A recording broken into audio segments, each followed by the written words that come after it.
பாஜக மாநில தலைவர் நயினார் நாகேந்திரன் தொண்டர்களின் நலனில் அக்கறை காட்டுவதில்லை என துணைத் தலைவர் KP ராமலிங்கம் குற்றம் சாட்டியுள்ளார். இதுகுறித்த கூடுதல் விவரங்களை எமது செய்தியாளர் ராஜகுமரன் வழங்க கேட்கலாம். வணக்கம் ராஜகுமரன், இது குறித்த மேலும் கூடுதல் விவரங்களை சொல்லுங்கள்.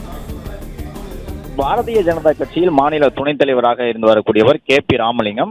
இந்த நிலையில்தான் அவர் பாஜக மாநில தலைவர் நயினார் நாகேந்திரனை முன்வைத்து ஒரு கருத்தை தன்னுடைய சமூக வலைதள பக்கத்தில் பதிவிட்டு இருக்கின்றார். அந்த கருத்திலே தருமபுரம் ஆதீனத்தை சந்தித்து அண்மையிலே ஆசி பெற்றிருந்த புகைப்படத்தை பாஜக மாநில தலைவர் நயினார் நாகேந்திரன் பகிர்ந்திருந்தார். மத்திய அமைச்சர் எல் முருகனோடு இணைந்து சென்று நயினார் நாகேந்திரனும் தருமபுரம் ஆதீனத்தை சந்தித்து ஆசி பெற்றிருந்தார்கள். அந்த புகைப்படத்தை நயினார் நாகேந்திரன் பதிவிட்டிருந்த நிலையில் அதை சுட்டிக்காட்டி இருக்கக்கூடிய மாநில துணைத் தலைவராக பாஜகவில் இருக்கும் KP ராமலிங்கம் ஆன்மீகத்தில் ஈடுபாடு தேவைதான், ஆனாலும் இயக்க தோழர்களின், அதாவது பாரதிய ஜனதா கட்சியினுடைய நிர்வாகிகள் நலனிலும் அக்கறை காட்டுவது தேர்தல் நேரத்தில் அவசியம் என்பதை உணர்ந்து செயல்பட வேண்டும் என்று நயினார் நாகேந்திரனுக்கு KP ராமலிங்கம் அறிவுரை கூறியிருக்கின்றார். ஏற்கனவே பாஜகவிலே பல்வேறு மூத்த நிர்வாகிகளுக்கு முக்கியத்துவம் வழங்கப்படுவதில்லை என்கின்ற குற்றச்சாட்டுகளை அடுத்தடுத்து முன்வைத்துக் கொண்டிருக்கின்றார்கள்.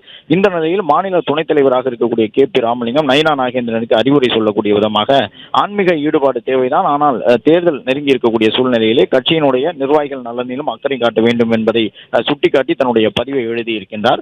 இது பாரதிய ஜனதா கட்சியினரிடையே மீண்டும் கடந்த சில வாரங்களாகத்தான் கட்சிக்குள்ளாக இருந்த அந்த முக்கியத்துவம் முக்கிய நிர்வாகிகளுக்கு குறைந்து விட்டது என்பதான குரல் குறைந்திருந்தது. இப்பொழுது மீண்டும் KP ராமலிங்கம் கூறியிருக்கக்கூடிய சூழலில் ஏற்கனவே கணிசமான தொகுதிகளை அதிமுகவிடம் கேட்டு பெற்று மூத்த நிர்வாகிகளுக்கு சட்டப்பேரவை தேர்தலில் போட்டியிட வாய்ப்பு வழங்க வேண்டும் என்று சொல்லி வருகின்றார்கள். இப்பொழுது KP ராமலிங்கம் எழுதியிருக்கக்கூடிய பதிவு அதுபோன்ற காரணங்களால் எழுதப்பட்டுள்ளனவா என்பது உள்ளிட்ட கேள்விகளை கட்சியினரிடையே ஏற்படுத்தியுள்ளது.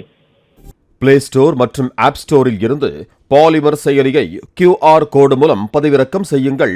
செய்திகளை உடனுக்குடன் பெறுங்கள்.